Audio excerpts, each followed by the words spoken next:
বিসমিল্লাহির রহমানির রহিম। সুপ্রিয় শিক্ষার্থীরা, আশা করি তোমরা সবাই ভালো আছো। পুলিশ লাইন্স স্কুলের অনলাইন ক্লাসে তোমাদের জানাচ্ছি স্বাগতম। আজকে আমার আলোচ্য বিষয় অষ্টম শ্রেণীর বাংলা দ্বিতীয় পত্র। আজকের পাঠ দ্বিতীয় পরিচ্ছেদ ধ্বনি ও বর্ণ। শিক্ষার্থীরা, তোমরা সবাই বই হাতে নিয়ে মনোযোগ দিয়ে খেয়াল করবে। ধ্বনি ও বর্ণ। ধ্বনি কোনো ভাষার উচ্চারিত শব্দকে বিশ্লেষণ করলে যে উপাদানসমূহ পাওয়া যায় সেগুলোকে পৃথকভাবে ধ্বনি বলে। ধ্বনির সঙ্গে সাধারণত অর্থের সংশ্লিষ্টতা থাকে না। ধ্বনি তৈরি হয় বাকযন্ত্রের সাহায্যে। আমি আবারও বলছি, ধ্বনি তৈরি হয় বাকযন্ত্রের সাহায্যে।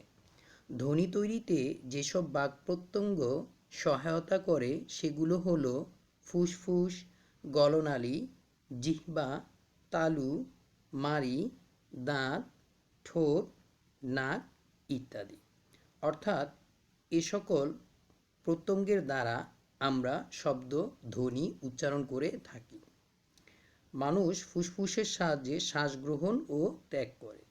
ফুসফুস থেকে বাতাস বাইরে আসার সময় মুখে নানা ধরনের ধ্বনির সৃষ্টি হয়। তবে সব ধ্বনি সব ভাষা গ্রহণ করে না। বাংলা ভাষায় ব্যবহৃত ধ্বনিগুলোকে প্রধানত দুভাগে ভাগ করা হয়। আমি আবারও বলছি, বাংলা ভাষায় ব্যবহৃত ধ্বনিগুলোকে প্রধানত দুভাগে ভাগ করা হয়। স্বরধ্বনি, ব্যঞ্জনধ্বনি। ১. স্বরধ্বনি। যে ধ্বনি উচ্চারণের সময় মুখের ভেতরে কোথাও বাধা পায় না এবং যা অন্য ধ্বনির সাহায্য ছাড়া নিজেই সম্পূর্ণভাবে উচ্চারিত হয় তাকে স্বরধ্বনি বলে। বাংলা ভাষায় মৌলিক স্বরধ্বনি ৭টি। আমি আবারও বলছি, বাংলা ভাষায় মৌলিক স্বরধ্বনি ৭টি। যথা অ, আ, ই, উ, এ, উ, এ।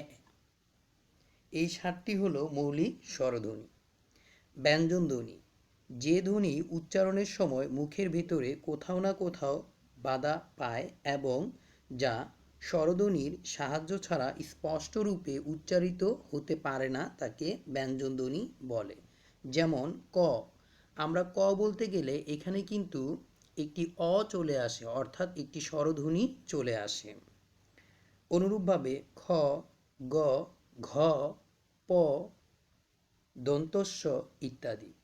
এই ধ্বনিগুলোকে প্রকৃষ্টভাবে শ্রুতিযোগ্য করে উচ্চারণ করতে হলে স্বরধ্বনির আশ্রয় নিতে হয়। যেমন আমরা ক বলতে গেলে শেষে অতিরিক্ত একটি অ আসে, অর্থাৎ স্বরধ্বনি আসে। তোমরা বইয়ে সেটির উদাহরণ দেখতে পাচ্ছ যে ক, গ, প প্রত্যেকটিতে অতিরিক্ত একটি স্বরধ্বনি আসে, অর্থাৎ স্বরধ্বনির সাহায্য ছাড়া এগুলো উচ্চারণ করা যায় না। তাহলে আমরা বলতে পারি যে যেই ধ্বনিগুলো স্বরধ্বনির সাহায্য ছাড়া স্পষ্ট রূপে উচ্চারিত হতে পারে না তাকে ব্যঞ্জন ধ্বনি বলে। বর্ণ। ধ্বনি মানুষের মুখ নিঃসৃত বায়ু থেকে সৃষ্ট, তাই এর কোনো আকার নেই। এগুলো মানুষ মুখে উচ্চারণ করে এবং কানে শোনে। ভাষা লিখে প্রকাশ করার সুবিধার্থে ধ্বনিগুলোর প্রতিনিধি হিসেবে কিছু চিহ্ন তৈরি করা হয়েছে। এই চিহ্নের নাম বর্ণ। অর্থাৎ ধ্বনি প্রকাশের জন্য যে চিহ্ন ব্যবহার করা হয় তাকে বলা হয় বর্ণ। অর্থাৎ কোনো ভাষা লিখতে যেসব ধ্বনি, দ্যোতক, সংকেত বা চিহ্ন ব্যবহৃত হয় তাকে বর্ণ বলে। এই বর্ণসমূহের সমষ্টি হলো বর্ণমালা। আমি আবারও বলছি, বর্ণসমূহের সমষ্টি হলো বর্ণমালা। বাংলা ধ্বনির মতো বর্ণ তাই দু প্রকার: স্বরবর্ণ, ব্যঞ্জনবর্ণ। স্বরবর্ণ। স্বরধ্বনির লিখিত চিহ্ন বা সংকেতকে বলা হয় স্বরবর্ণ। বাংলা ভাষায় মৌলিক স্বরধ্বনি ৭টি। আমি আবারও বলছি, বাংলা ভাষায় মৌলিক স্বরধ্বনি ৭টি, কিন্তু স্বরবর্ণ 11টি। স্বরবর্ণ মোট কয়টি? 11টি। এর মধ্যে মৌলিক স্বরধ্বনি 7টি আর বাকি 4টি হলো যৌগিক স্বরধ্বনি। আমি আবারও বলছি, মৌলিক স্বরধ্বনি 7টি, যৌগিক স্বরধ্বনি 4টি। স্বরবর্ণগুলো হলো অ, আ, ই, দীর্ঘ ই, হ্রস্ব উ, দীর্ঘ উ, রি, এ, ওই, উ, ও। ব্যঞ্জনবর্ণ। ব্যঞ্জনধ্বনির লিখিত চিহ্ন বা সংকেতকে ব্যঞ্জনবর্ণ বলা হয়। বাংলা ভাষায় ব্যঞ্জনবর্ণ ৩৯টি। নিচে ব্যঞ্জনবর্ণগুলোর উদাহরণ দেওয়া হয়েছে। ক থেকে চন্দ্রবিন্দু পর্যন্ত মোট ৩৯টি ব্যঞ্জনবর্ণ।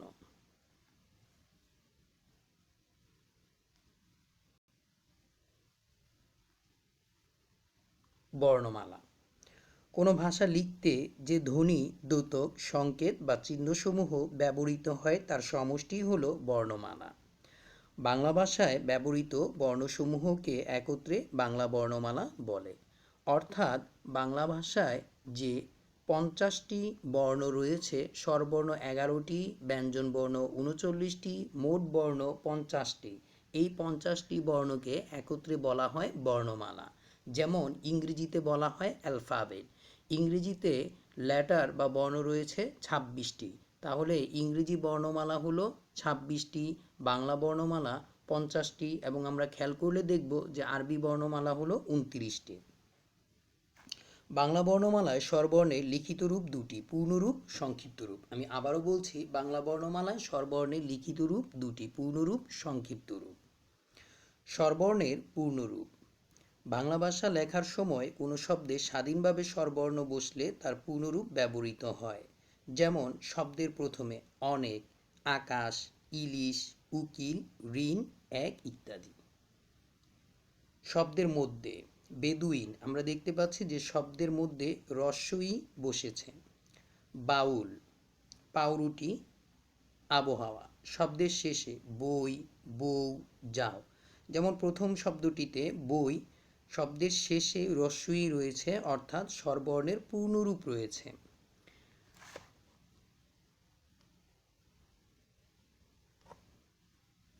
স্বরবর্ণের সংক্ষিপ্ত রূপ। স্বরেও ভিন্ন অন্য স্বরবর্ণগুলো ব্যঞ্জনবর্ণের সঙ্গে সংযুক্ত হলে পূর্ণরূপের বদলে সংক্ষিপ্ত রূপ পরিগ্রহ করে। অর্থাৎ স্বরবর্ণ হলো 11টি, এর মধ্যে স্বরেওর কোনো সংক্ষিপ্ত রূপ নেই, বাকি 10টির সংক্ষিপ্ত রূপ রয়েছে। আর এই যে স্বরবর্ণের সংক্ষিপ্ত রূপ, স্বরবর্ণের সংক্ষিপ্ত রূপকে বলা হয় কার। শিক্ষার্থীরা, আমি আবারও বলছি, স্বরবর্ণের সংক্ষিপ্ত রূপকে বলা হয় কার। তাহলে কার কয়টি? 10টি। স্বরবর্ণ 11টি, এর মধ্যে স্বরেওর সংক্ষিপ্ত রূপ নেই, তাহলে কার কয়টি? 10টি। যেমন কারগুলো আমরা নিচে দেখতে পাচ্ছি যে আকার, হ্রস্ব ইকার, দীর্ঘ ইকার, হ্রস্ব উকার, দীর্ঘ উকার, রিকার, একার, ঐকার, উকার, ঔকার। এবং প্রত্যেকটির সামনে উদাহরণ দেওয়া আছে, তোমরা বাসায় উদাহরণগুলো পড়ে নিবে।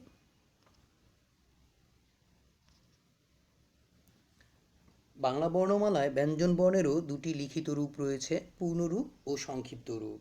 ব্যঞ্জনবর্ণের পূর্ণরূপ। ব্যঞ্জনবর্ণের পূর্ণরূপ শব্দের প্রথমে, মধ্যে বা শেষে স্বাধীনভাবে বসে। শব্দের প্রথমে কবিতা, পড়াশোনা, টগর। কবিতা শব্দটি আমরা খেয়াল করলে দেখতে পাই যে প্রথম যে বর্ণটি রয়েছে সেটি হচ্ছে ক, যেটি একটি ব্যঞ্জনবর্ণ। তো অনুরূপভাবে শব্দের মধ্যেও থাকতে পারে, যেমন কাকলি, খুলনা, ফুটবল। শব্দের শেষে আম, শীতল, সিলেট। এখানে 3টি শব্দের শেষে আমরা দেখলাম কি ব্যঞ্জনবর্ণ রয়েছে। অর্থাৎ ব্যঞ্জনবর্ণ শব্দের প্রথমেও থাকতে পারে, মাঝেও থাকতে পারে, শেষেও থাকতে পারে। 2. ব্যঞ্জনবর্ণের সংক্ষিপ্ত রূপ। অনেক সময় স্বরবর্ণ বা ব্যঞ্জনবর্ণের সঙ্গে সংযুক্ত হওয়ার জন্য ব্যঞ্জনবর্ণের আকার সংক্ষিপ্ত হয়ে যায়। ব্যঞ্জনবর্ণের এই সংক্ষিপ্ত রূপকে ফলা বলে। আমি আবারও বলছি, ব্যঞ্জনবর্ণের সংক্ষিপ্ত রূপকে ফলা বলে। তাহলে শিক্ষার্থীরা, স্বরবর্ণের সংক্ষিপ্ত রূপকে কি বলে? কার। আর ব্যঞ্জনবর্ণের সংক্ষিপ্ত রূপকে বলা হয় ফলা। ব্যঞ্জনবর্ণের ফলা চিহ্ন 6টি।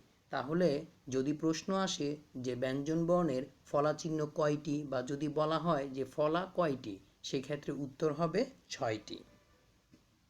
তো এখানে নিচে উদাহরণ দেওয়া হয়েছে, ন ফলা, ব ফলা, ম ফলা, জ ফলা, র ফলা, ল ফলা, এবং প্রত্যেকটি দিয়ে শব্দ দেখানো হয়েছে। শব্দগুলো তোমরা পড়ে নিবে। আর শিক্ষার্থীরা, তোমাদের বাড়ির কাজ দেওয়া হয়েছে এখানে। তোমরা বাড়ির কাজগুলো সুন্দরভাবে খাতায় লিখে আমাদের গ্রুপে জমা দিবে। তো আশা করি শিক্ষার্থীরা তোমরা আজকের পাঠ বুঝতে পেরেছো। আর যদি কোনো সমস্যা থাকে বুঝতে, তাহলে অবশ্যই আমাদের গ্রুপে জানাবে। তোমরা সবাই ভালো থাকবে, সুস্থ থাকবে। ধন্যবাদ সকলকে।